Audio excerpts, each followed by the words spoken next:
Hi hello welcome to creative kitchen. ఎవరైనా చూస్తున్నారా? My lovely darling మా అమ్మ అండి. ఫస్ట్ టైం వీడియోలో రావడం కొంచెం తడబడ్డది, కొంచెం అట్లా టెన్షన్ అయిపోతుంటే ఇంకా వాయిస్ ఏం పెట్టలేదు. నేను వాయిస్ ఇచ్చేసుకుంటా, నువ్వు ఓన్లీ చేసి పెట్టి చాలు అని చెప్పేసినాను. ఫుల్ వీడియో చేద్దాం అనుకున్నాను కానీ అవ్వలేదు, అందుకే షార్ట్ వీడియో పెడతాను. అండ్ మా మమ్మీ గురించి చెప్పాలంటే చాలా అంటే చాలా ఓపిక అండి. మార్నింగ్ లేచినప్పటి నుంచి నైట్ పడుకునే వరకు ఏదో పని చేస్తూనే ఉంటుంది. అంత ఓపిక ఎక్కడి నుంచి వస్తుంది? అసలు రెస్ట్ ఉండదు, పడుకోవాలనిపించదు ఏమో. కానీ నాకు కొంచెం ఒక 1 hour 2 hours పని చేసే వరకే ఒక గంట సేపు పడుకుంటే బాగుండనే ఫీల్ వస్తుంది. కానీ మా మమ్మీకి అలాంటివి ఏమి ఉండవండి. ఇంకా మేము వెళ్ళినప్పుడు అయితే చాలా అంటే చాలా కష్టపడుతుంది. నిజం, మన అమ్మలందరికీ మొక్కాలండి. చాలా గ్రేట్ తెలుసా. సూపర్ మ్యాన్ లాగా సూపర్ ఉమెన్ మదర్స్ అందరూ. మీ మమ్మీ కూడా ఇలానా? అయితే కామెంట్ చేయడం అయితే మర్చిపోకండి. మీ మమ్మీకి షేర్ చేయండి పక్కా, సరేనా? ఇప్పుడు వచ్చేసి మురుకుల గురించి చెప్తాను. మెయిన్ ఏంటంటే ఇంటికి వెళ్ళంగానే ఏదో ఒకటి తినాలనిపిస్తుంది, లేకపోతే మమ్మీ పక్కా అడుగుతుంది ఏం చేయాలి, ఏం కావాలి, ఏమైనా కావాలని చెప్పేసి అడిగేస్తుంది.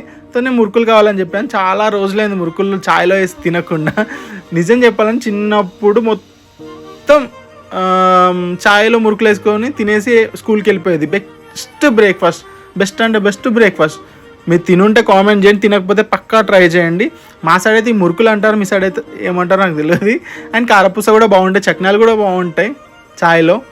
పక్కా ట్రై చేయండి. నాకైతే చాలా అంటే చాలా ఇష్టం. చిన్నప్పటి రోజులు చాలా గుర్తొస్తాయి. మురుకుల గురించి చెప్పాలంటే బియ్యపిండి తీసేసుకొని దాంట్లో కొంచెం నువ్వులు, కొంచెం వాము వేసి, సాల్ట్ వేసి, చపాతీ పిండి కంటే కొంచెం మెత్తగా ఒత్తేసుకొని పక్కన పెట్టేసుకోండి. ఒక 1/2 hour అంటే కొంచెం మెత్తబడే వరకు పక్కన పెట్టేసుకోండి. ఆ తర్వాత ఆయిల్ వేసేసుకొని అప్పాలు వేసే మిషన్లో పిండి కొంచెం కొంచెం వేసేసుకొని అప్పాలు మనకు కావాల్సిన షేప్లో ఒత్తేసుకొని ఆయిల్లో డీప్ ఫ్రై చేసుకోవడం. చాలా సింపుల్, చాలా ఈజీ. అంటే చాలా సింపుల్ అని నాకు తెలియదు కానీ మా మమ్మీని చూసిన తర్వాత, మా మమ్మీ చెప్పిన తర్వాత అప్పుడు అర్థమైంది ఇంత సింపులా అని చెప్పేసి.